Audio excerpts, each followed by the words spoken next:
It can be a result of vitamin D deficiency. It can be a result of a high carbohydrate, high sugar diet.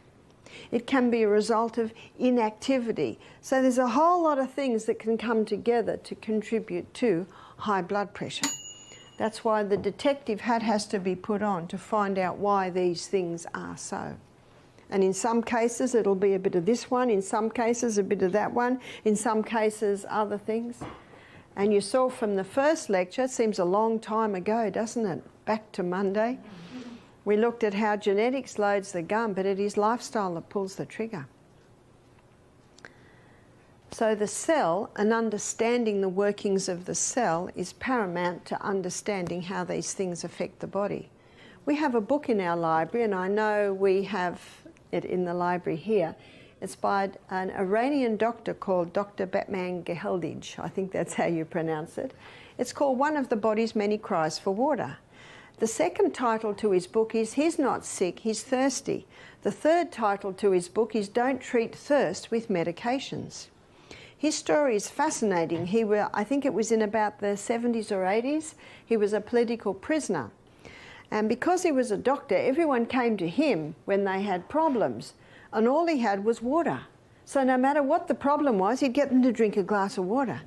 He'd come and see them 15 minutes, he'd give them another glass of water. So usually in half an hour, they had 3 glasses of water.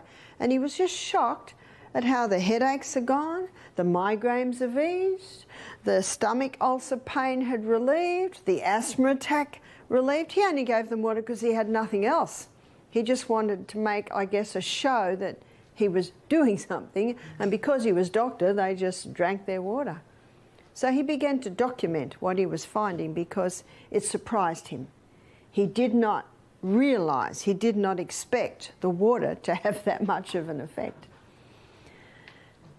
I can't remember the period of time, but eventually the government changed and he was freed, and he said, look, do you mind if I stay a bit longer? I'm in the middle of this fascinating research. And he has presented his findings at medical conferences. He's presented his findings in medical journals, but it's not a very popular subject because you can't make much money out of water. Now you'll understand why the second title of his book is He's Not Sick, He's Thirsty, and Don't Treat Thirst with Medications. It was a fascinating book for me to read, and I'd like to take you inside and look at a few body functions and how they're affected by dehydration. So let's begin at the mouth.